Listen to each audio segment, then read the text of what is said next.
And you say to everybody, it's a 12. And they're like, no, it's not. It's gray. I don't even think there's any number.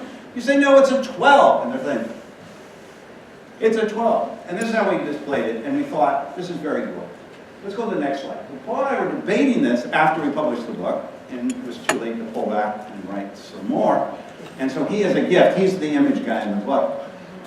He gave me a gift. He sent me an email and said, I gave you a present. We think this is what really happened. We're trying to see the image on the right. We're trying to see the image on the right faster than everybody else. So it's the analytical advantage is taking pieces like this and starting to look and see, and you say, hey, wait a minute, there's a piece of orange. Here's another piece of orange. Let's start to put these together. Let's go out and find out what that piece looks like. And you start to piece it together before the market does. So we think the process is really more of a putting the puzzle pieces together in a way that you get to see the image before the market does. The moment the market sees the image, it reacts appropriately. Let's go to the next one. And then finally, cost or trading advantages. Trading, the ability to trade when others can't or won't. Not many examples, there are a few. Certainly March of '09, I think most people didn't want to trade. It ended up being the bottom of the market. So if you had the foresight that the selling is at its peak, potentially make a lot. There's a story that David Tepper at Appaloosa did go all in at the end of March. The story he tells is either the end of Western civilization as we know it, or the world's greatest buying opportunity.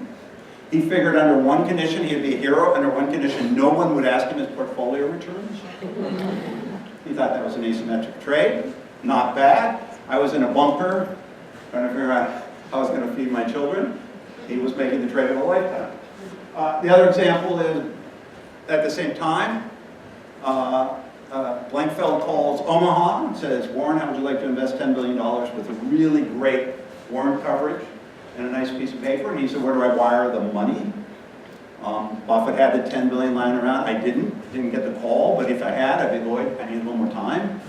Right? So there was a case where he got a trade that most of us didn't get access to. They're not that frequent. We don't think it's a big part of it. You'll see them. The emphasis is really on the first two. Okay, let's go ahead. All right, so here's the practical challenge of pitching. And I assume everybody here is at least close to the business. And that is that you have two parties. You have an analyst and you have a portfolio manager. And the portfolio manager desperately wants investment ideas. Some of you that are analysts might not believe this to be true, but it is true. They really do want investment ideas, desperately. And they want them communicated clearly and succinctly and to the point. Flip it to the other side. Analysts desperately want their ideas to be adopted. And they want nothing more than the portfolio manager to put at least some of that into the portfolio, and over time they would like that position to be scaled.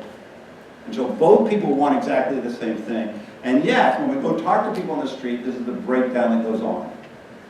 Paul and I have come up to the conclusion that investing has become a team sport. It is no longer the day of the single maverick that can run all the portfolio and outperform. You need a team to work. It's gotten too competitive. It's too hard. There's too much information. There's too many pulls from various areas. You need everybody pulling on the oars. You need everybody on the team. And if you're going to do that, you've got to be able to create this. All right, so we break this down into three things. All right, the portfolio manager, we'll start with the analyst. Analysts desperately want ideas that are worth listening to. So he wants the portfolio manager to listen. He ultimately wants the portfolio manager to adopt the idea, and then what's the great part is scale. Because if you don't get scale into the portfolio, you're not going to get a bonus, you're not going to get promoted, you're not going to keep your job. What portfolio managers mirror that. Portfolio managers desperately want ideas that are worth listening to. They definitely want ideas that they can adopt because their livelihood is the performance of the fund. If they don't get good ideas in the fund, they're not going to perform. And since there's a scarcity of great ideas, they want those ideas such that they can scale them over time. So both parties want the same thing. All right, this is where the rub is. Three layers, right? Listening, adopting, and scaling. And they require three different barriers. So three different barriers. So listening, you have to overcome what we'll call the portfolio manager's objective criteria. We'll explain. To get them to actually adopt the idea, you have to overcome their subjective criteria. And to get them to scale the idea, you have to actually transfer ownership from the analyst to the portfolio manager. So three different barriers, three different steps, require three different solutions. All right, investment criteria. gets split into two. There is objective criteria and there's subjective criteria. Objective criteria can be split into two general buckets, quantitative and qualitative. We call it objective criteria because it's fairly easy to know what the criteria means, and it's fairly easy to decide whether or not you fulfilled the criteria.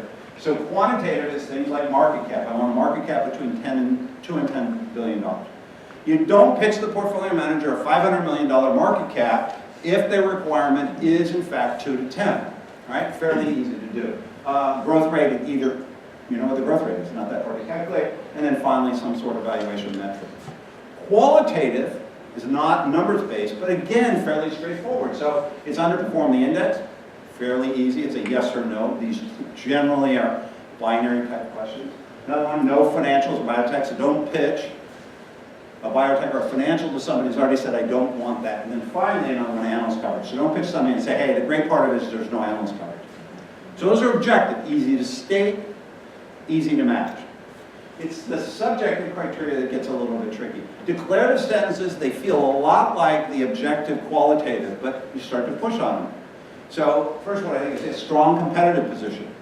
Paul and I both like companies that have strong competitive position. When we start to define what we're looking for, very quickly we have different criteria. So it sounds great, right? People say, I want a company with a strong criteria. Oh, that makes sense, of course, we do that. As you start to push on it, you realize that, wait a minute, it's different. Good capital allocation. Paul hates dividends. He doesn't consider that good capital allocation. Other people would consider that part of the good capital allocation. So here's his phrase, yeah, of course we want a management team that's good at capital allocation. The problem is, what do they mean by that? Final one is undervalued. We could spend all day on what that means. Undervalued on a relative basis, on an absolute basis, backwards, forwards, start to see it. So it sounds great, but at the end of the day, this subjective criteria is really hard to tease out. Generally means different things to different people. All right. A lot of, the problem we see is, and I think we flesh this out a bit, the problem we see is that most analysts fail to understand there's a subjective criteria and fail to meet it. The real problem is the unstated. So the portfolio manager actually has a bunch of things that is unstated. So you think you have a sense of what their criteria is, maybe even have a sense of what the objective versus subjective is. You have a short list of the subjective, you're starting to understand that. There's a bunch of stuff that's not even stated. So you go pitch your idea, you're really excited, and they're like, oh, well, no, I really want valuation less than an industry multiple. And you're like, that wasn't on the original list. I didn't know there was a list. All right, next one, and then you keep going. And the problem is the stuff on the left just is endless. And the more experienced the portfolio manager is, the longer this unstated list is. Because their criteria is what? It's the result of 20, 30, 40 years of experience. It's very nuanced. It's very situational. It's almost impossible for them to articulate, even if they wanted to, most of it. Okay, next slide. All right, so we allocate that. You do it, you see that there's, even though some of the unstated was objective, because it was unstated, you didn't have a fighting chance. So this is where, and we focus most of the book a lot on this, which is this idea of understanding the difference between objective and subjective criteria.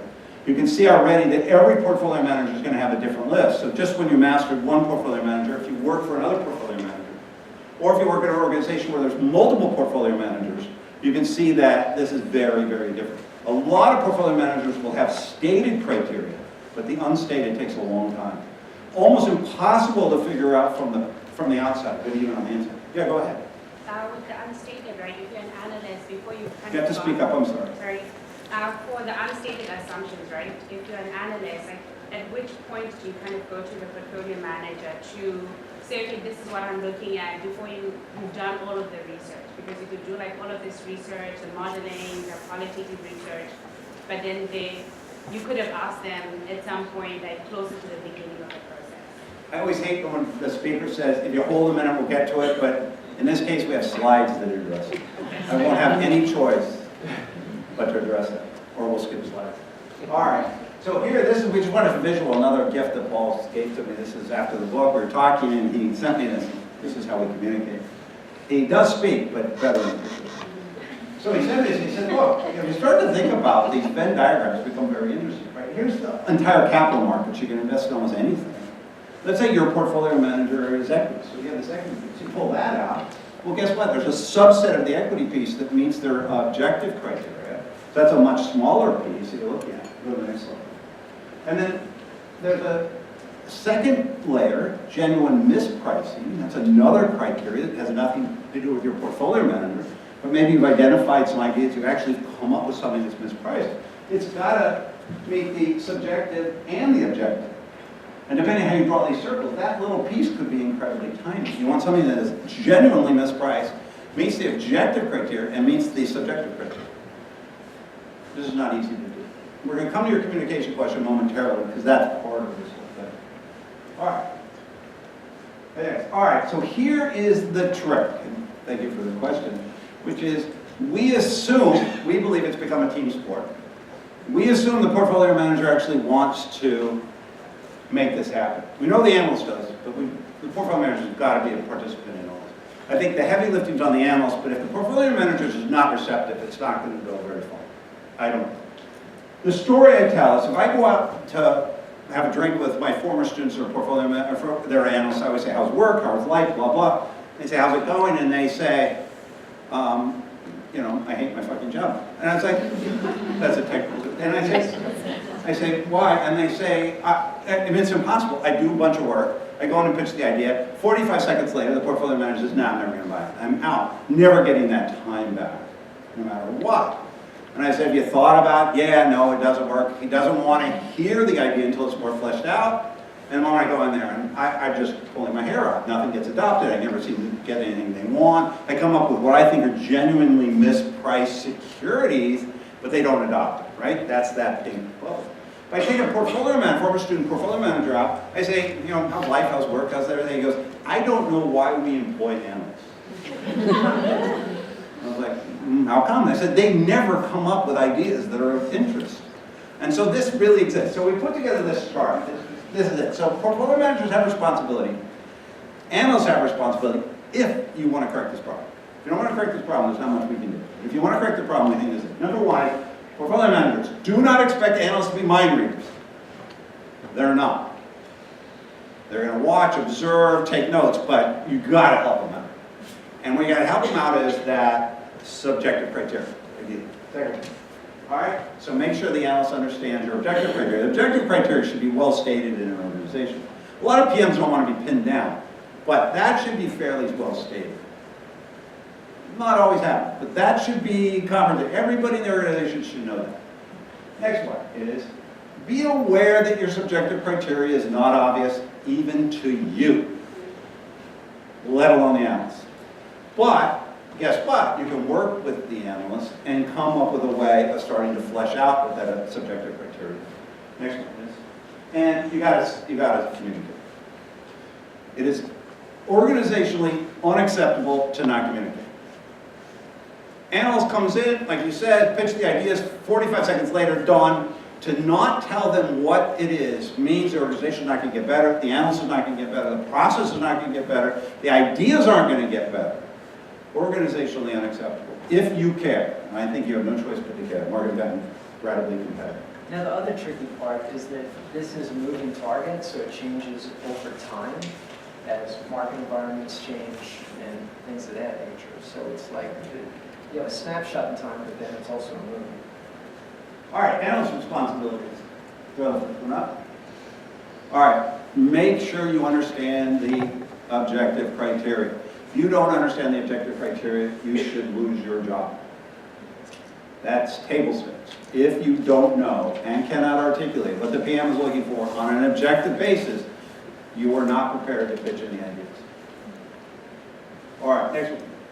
Working incredibly hard to see if you can figure out the portfolio manager's subjective criteria. What I would do is keep a dossier on my portfolio manager. If I have more than one, I'd keep more than one dossier. Like this, didn't like that, rejected this, bought that. Go all the way through. You kind of have to be a stalker. Yeah. Wouldn't hurt. Thursday afternoon, about 3 o'clock, it's not a bad time. Hey, you have a few minutes, I just want to talk to you. Last week, you really puked all over X idea. What didn't you like? Flesh that out. Force them to give you some stuff to think about, blah, blah, blah. Or, hey, I noticed you buying more of X, Y, Z. Would you mind sharing with me what it is, what you like? Now, portfolio manager is uninterested, or disinterested even, in helping you. It's not going to be a very fruitful conversation. But if they are interested, you can start to do it. 9:15 on Monday is a bad time to ask. right? So you pick a time, we have a coffee, just want to ask you a few things, and then you keep the dossier, you keep track, write notes. That becomes, all right, next one. We're going to come back to this. Over time, you have to allow we're going to talk about this specifically, you have to allow the portfolio manager to have ownership of the idea, otherwise they'll never scale. But you don't need to do it until you get it adopted. Okay, this is the full list. This one. All right, so there's a natural tension between portfolio managers and analysts. This is the scaling part, which is the following. You've got a bunch of portfolio managers. I promise you, we've never met, I promise you, this is our trick, the Penn Intelligence, I promise you that you're not going to scale any idea in your portfolio, ever, any idea, ever, unless you feel some level of emotional ownership to that idea. It's just not going to happen. I was a portfolio manager for 10 years, I know you're a portfolio manager for 20, and unless I really felt that I understood the idea and that I had an attachment to the idea, we weren't scaling it. Just wasn't going to happen. Well, when you buy a stock, it's not a fun process. And for the portfolio manager, it's like you're putting capital